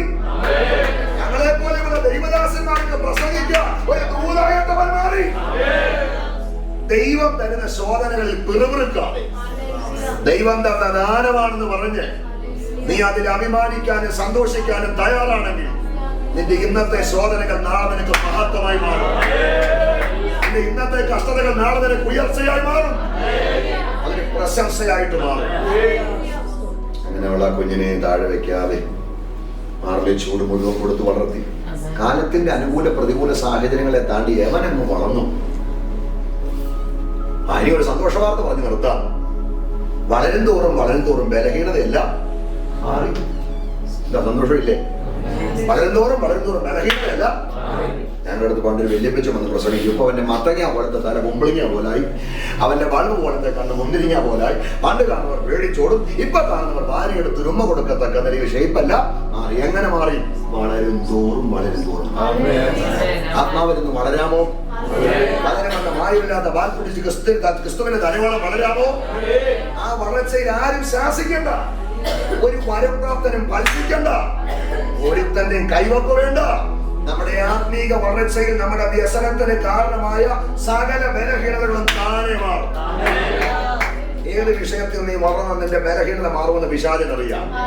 വളരുടെ വിഷയത്തിൽ വളരാൻ കഴിയാതെ മുരടിപ്പിച്ചിട്ടിരിക്കുന്ന മണ്ഡലങ്ങളെ ശാസിച്ച് ആത്മാവിൽ വളരെ വ്യസനത്തിന് കാരണമായ സകല ബലഹീനതകളും വലുതായി തിരിച്ചറിവായി കേട്ടോ. തിരിച്ചറിവായപ്പം പുള്ളിക്ക് രണ്ട് കാര്യം മനസ്സിലായി. പേരിന്റെ അർത്ഥവും മനസ്സിലായി, പിന്നെ ഞാനൊരു ബലഹീനനാണെന്നും പരാശ്രയം കൂടാതെ എഴുന്നേക്കാൻ പറ്റത്തില്ല. തിരിച്ചറിവായപ്പോൾ അരയ്ക്ക് കീഴ്പോട്ടും സ്വാധീനമില്ല. കൈക്കും കാലിനും അല്ലെങ്കിൽ തലയുടെ ഷേപ്പെല്ലാം മാറി, ശരീരത്തിന്റെ ബലഹീനതയൊക്കെ മാറി.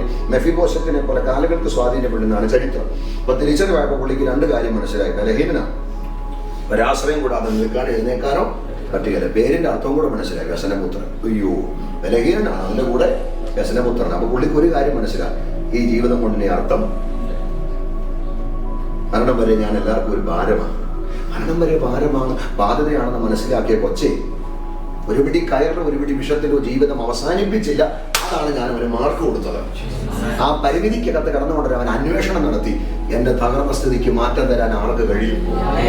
ആ അന്വേഷണത്തിനൊടുവിൽ തകർന്ന സ്ഥിതിക്ക് മാറ്റം തരാൻ കരുത്തുള്ളവനെ കണ്ടുപിടിച്ചു.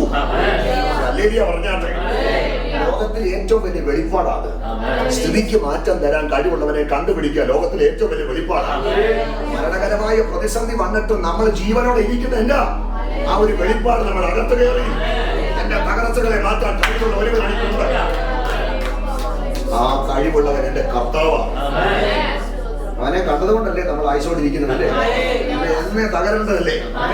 ആ തിരിച്ചറിവില്ലാത്തവർ ഒരുപിടി കയറി ജീവിതമസ്ത. ഇന്നലെ ആരോ പറഞ്ഞു, ഇവിടെ എങ്ങാണ്ടായത് ഒരു ജോലിക്കാരൻ ആത്മഹത്യ ചെയ്തു. ആരോ ഏതോ ഒരു കമ്പനിയിൽ ഇന്നലെ എന്നോട് ഈ രാജ്യത്ത് ഏതോ ഒരു കമ്പനിയിൽ ജോലി ചെയ്യുന്ന ഒരു ചെറുപ്പക്കാരൻ ആത്മഹത്യ ചെയ്തു. കണ്ടോ, അവനെ ഞെരുക്കുന്ന പ്രശ്നത്തിൽ നിന്നും പരിഹാരം കൊടുക്കാൻ ഒരാളവനില്ല എന്ന ചിന്ത അവനെ ഭരിച്ചപ്പോൾ ആ ജീവിതം ഒരു കൊണ്ട് കയറൽ അസ്തമിപ്പിച്ചു. രണ്ട് പിഞ്ചു കുഞ്ഞുങ്ങൾ നമുക്കെതിരെയൊക്കെ ആഞ്ഞടിച്ച പ്രശ്നം വെച്ച് നോക്കുകയാണെങ്കിൽ എത്ര വട്ടം മരിക്കേണ്ട സമയം കഴിഞ്ഞ് എന്താ മരിക്കാത്തത്? ലോകക്കാരന്റെ അകത്തില്ലാത്തൊരു വെളിപ്പാട് നമ്മുടെ അകത്ത്.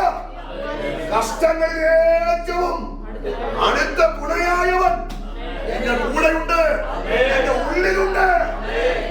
പിശാചം നീ കൊണ്ടുവരുന്ന പ്രതിസന്ധിയല്ല, ഞാനാണ് വലുത്. എന്റെ കർത്താവ് എന്റെ കൂടെയുണ്ട്. വലിയ ജയം നിങ്ങൾക്ക് തരും. ശക്തമായി മുൻപോട്ട് പോകും. ആ ഒരു വിശ്വാസത്തിൽ നിങ്ങൾ പോയാൽ മതി. അവൻ അന്വേഷിച്ചു, അവന്റെ സ്ഥിതിക്ക് മാറ്റം തരാൻ കഴിവുള്ളവനെ കണ്ടുപിടിച്ചു. എങ്ങനെയാണെന്നറിയാമോ? കണ്ടുപിടിച്ചത് ലഘുലേഖ വായിച്ചോ TV കണ്ടോ ഒന്നുമല്ല കണ്ടുപിടിച്ചത്. പിന്നെ അവൻ കണ്ടുപിടിച്ച എങ്ങനെ? അമ്മയിലൂടെ. അവന്റെ അമ്മ ദൈവത്തിൽ പക്വതയുള്ള സ്ത്രീയാണ്. അവള് രാവിലെ ഉച്ചയ്ക്കും വൈകുന്നേരവും വാട്സപ്പിൽ ഇരിക്കുന്നതല്ല കണ്ടത്. പിന്നെ ഇസ്രായേലിന്റെ ദൈവത്തോടെ മുട്ടുകുത്തി പ്രാർത്ഥിക്കുന്നത് കണ്ടു. കരയുന്ന അമ്മമാരുടെ തലമുറ അസ്തമിക്കത്തില്ലെന്ന്, അവരനുഗ്രഹിക്കപ്പെടുമെന്ന് ഒരു അന്വേഷിക പറഞ്ഞാട്ടെ. നിന്റെ തലമുറയ്ക്ക് വേണ്ടി നിനക്ക് മാറ്റിയിടാൻ ഒന്നുമില്ലെങ്കിലും, നീക്കി വെക്കാൻ ഒന്നുമില്ലെങ്കിലും, ഒഴുക്കാൻ രണ്ടു തുള്ളി കണ്ണീരുണ്ടെങ്കിൽ അതിൽ പല സമ്പാദ്യം വേറൊന്നുമില്ല. അമ്മയുടെ കരച്ചിലും പ്രാർത്ഥനയിലും കണ്ട കൊച്ചിന് മനസ്സിലാകും, എന്റെ സ്ഥിതി മാറ്റാൻ കഴിവുള്ള ഒരുവനുണ്ട്. അത് മറ്റാരുമല്ല, എന്റെ അമ്മയുടെ ദൈവമായ ഇസ്രായേലിന്റെ ദൈവമായ യഹോവയാണ്. അമ്മയിലൂടെ സ്ഥിതി മാറ്റാൻ കഴിവുള്ള ദൈവത്തെ കണ്ടുപിടിച്ച കുഞ്ഞു പിന്നെ അനങ്ങാതിരുന്നില്ല. അവൻ ശബ്ദം അങ്ങോട്ട് ഉയർത്തി. അവസ്ഥയ്ക്ക് മാറ്റാൻ തരാൻ കഴിവുള്ളവന്റെ മുമ്പിലോട്ട് കമൻ അങ്ങോട്ട് കടന്നിട്ട് 4 കാര്യമാണ് പറഞ്ഞത്. ഒന്ന്, നീ എന്നെ നിശ്ചയമായും. 2 അതിര്. 1 നിന്റെ കരം എന്നോട് കൂടെ. 4 അനർത്ഥം വ്യസനകാരണമായി തീരാത്തവനെ അവൻ അപേക്ഷിച്ചതിനെ അവൻ ദൈവവന്. അത് 4 ഗംഭീര സന്ദേശമാണ്. എന്നെങ്കിലും ഇനി നമുക്ക് ചിന്തിക്കാം. 1 ദൈവാനുഗ്രഹങ്ങളുടെ സവിശേഷത. 3 അതിരുകളുടെ വിശാലീകരണം. 3 ദൈവകരത്തിന്റെ വെളിപ്പെടലുകൾ. 4 അനർത്ഥങ്ങളുടെ വഴിമാറലുകൾ. പ്രാർത്ഥിക്കുന്ന നിന്നെ ദൈവം അനുഗ്രഹിക്കും. ഉറപ്പുള്ളവരെ ആമേൻ പറഞ്ഞാൽ നിന്റെ തലമുറയെ ദൈവം അനുഗ്രഹിക്കും. ആത്മീകമായും അനുഗ്രഹിക്കും, ഭൗതികമായും അനുഗ്രഹിക്കും. ദൈവം തരുന്ന ഭൗതിക നന്മകളൊന്നും അനുഗ്രഹമല്ലെന്ന് വാദിക്കുന്നവരുണ്ട്. അവർക്കല്ലായിരിക്കാം. നിനക്ക് തരുന്ന ഒരു കാന്താരി മുളക് പോലും ദൈവത്തിന്റെ അനുഗ്രഹം. നിനക്ക് തരുന്ന ഒരു മുട്ടുസൂചി പോലും ദൈവത്തിന്റെ അനുഗ്രഹമാണ്. അവൻ നിന്നെ ഭൗതികമായി അനുഗ്രഹിക്കും, അവൻ നിന്നെ ആത്മീകമായി അനുഗ്രഹിക്കും. അവേ ദൈവം നിന്നെ അനുഗ്രഹിക്കും. അവേ നിന്റെ ആദ്യ ദൈവം വിശാലമാണ്. അതിന് വിശാലമാകാൻ ആഗ്രഹിക്കുന്ന എത്ര പേരുണ്ട്? അതിന് ദൈവം വിശാലമാക്കും. അതിന് വിശാലമാക്കണമെങ്കിൽ ആരംഭകാലത്തെ കൃപയിലേക്ക് അടുത്തു വരണം. അതിന് വിശാലമാകാൻ മരം വെട്ടിക്കൊണ്ടിരിക്കുമ്പോ കോടാലി ഊരി വെള്ളത്തിൽ പോയി. എലീശ വന്നപ്പോ കരയുക. എന്താ കരയുന്നത്? ഞെരുക്കമുള്ള അതിര് വിശാലമാക്കാൻ മരം മുറിച്ചുകൊണ്ടിരിക്കുമ്പോൾ ഗോഡാലി പോയെന്ന് പറഞ്ഞു. പിടി മാത്രമേ ഉള്ളൂ, ആയുധ ഊരി വെള്ളത്തിൽ പോയി. എവിടേക്കാ പോയത്? എവിടാ പോയത്? അതാന്ന് പോയെന്ന് പറഞ്ഞു. എവിടാ പോയത്? ചൂണ്ടി ഒരു കമ്പ് വെട്ടി എറിഞ്ഞപ്പം താന്ന് പോയ ആയുധം എന്ത് ചെയ്തു? ഇരുമ്പൊരിക്കലും പൊങ്ങി വരികയില്ല, പക്ഷെ അത് പൊങ്ങി വന്നു. എന്താ? കുറവുകൾ തുറന്ന് സമ്മതിച്ച് മടങ്ങിച്ചെല്ലാൻ തയ്യാറായപ്പോൾ തിരികെ വരാൻ സാധ്യതയില്ലാത്ത തിരികെ വന്നു. നഷ്ടപ്പെട്ട തിരിച്ചെടുക്കാൻ തയ്യാറാണോ? പണ്ടത്തെ ആത്മീയ അനുഭവങ്ങളും കണ്ണുനീരും തിരിച്ചെടുക്കാൻ തയ്യാറാണോ? അതിന് വിശാലമാക്കാൻ ദൈവത്തിന്റെ കരം നമ്മോട് കൂടെ ഇരിക്കും. എന്നാ വിഷയമാണെന്നറിയാമോ? എന്റെ ദൈവത്തിന്റെ കരം എന്നോട് കൂടെ ഉണ്ടെന്ന് ഉറപ്പുള്ളവരെ ഒരു അല്ലേലിയ. അനർത്ഥം വ്യസനകാരണമാ നമ്മളെ പരിപാലിക്കും. നീതിമാന്റെ അനർത്ഥങ്ങൾ അത്ര, പക്ഷേ അവയെല്ലാറ്റിലും ദൈവമേ നാം എബേസിന്റെ ദൈവം നമ്മുടെ ദൈവം. ഉറപ്പുണ്ടോ? അവന്റെ സ്ഥിതിക്ക് മാറ്റം വരുത്തിയ ദൈവം നമ്മുടെ സ്ഥിതിക്ക് മാറ്റം. നമ്മളെ വലയ്ക്കുന്ന പ്രതിസന്ധി അത്ര കടുത്തതാണ്. ദൈവമായ അതിന് നടുവിൽ വ്യക്തിപരമായ ഒരു ബന്ധമുണ്ടെങ്കിൽ ആ ദൈവിക ബന്ധം എന്ന നൂൽപ്പാലത്തിലൂടെ ഇറങ്ങി വന്ന് നമ്മുടെ വ്യസനത്തെ മാറ്റി മറ്റാരും നമ്മെ മാനിക്കുവാൻ ദൈവത്തിന് കഴിയും. കടകളും നടച്ച് കരങ്ങളും ഉയർത്തിപ്പിടിച്ച് ഒരു വാക്ക് ഞാൻ നിങ്ങൾക്കായി പ്രാർത്ഥിക്കാം. പക്ഷേ സമയം അതിക്രമിച്ചെന്ന് എനിക്കറിയാം. ദൈവമേ, ഈ മക്കളെല്ലാം നമ്മുടെ കരങ്ങളിൽ എന്റെ കുഞ്ഞുങ്ങളെ അനുഗ്രഹിക്കുന്നു. അനുഗ്രഹമായി മാറട്ടെ, അനുഗ്രഹമായി മാറട്ടെ. ദൈവ പ്രവൃത്തി അവരുടെ വെളിപ്പെടട്ടെ. അവരെ അനുഗ്രഹിക്കുകയാണ്. കൈകൾ ഉയർത്തി കർത്താവിനെ മഹത്വപ്പെടുത്തുക. ഈ വചനങ്ങളാലും ആലോചനകളാലും ഒക്കെ ദൈവം നമ്മെ അനുഗ്രഹിക്കട്ടെ. നിങ്ങളുടെ പ്രാർത്ഥനയിൽ എന്നെ വിശേഷിച്ച് ഓർക്കുക. നാട്ടിൽ ഒരു കൊച്ചു പ്രവർത്തനം എനിക്കുണ്ട്. 2-3 വേലക്കാരൻ്റെ ഒപ്പമുണ്ട്. പലയിടങ്ങളിൽ സുവിശേഷീകരണമായിട്ട് ഞങ്ങൾ ബന്ധപ്പെട്ട് യാത്ര ചെയ്യുന്നു. കർത്താവിനെ കുറിച്ച് അനേകരോട് പറയണം. അത് മാത്രമാണ് ചെറിയ ആഗ്രഹം. കർത്താവിനെ കുറിച്ച് അനേകരോട് പറയണം. അതിനുള്ള കൃപ ദൈവം തരാൻ വേണ്ടി നിങ്ങൾ പ്രാർത്ഥിക്കുക. നിങ്ങളുടെ എല്ലാ സഹകരണങ്ങൾക്കും ഒത്തിരി നന്ദിയുണ്ട്. ദൈവം നമ്മെ ധാരാളമായിട്ട് അനുഗ്രഹിക്കട്ടെ. കർത്താവിന്റെ വരവിനായിട്ട് നമുക്ക് ഒരുങ്ങാം.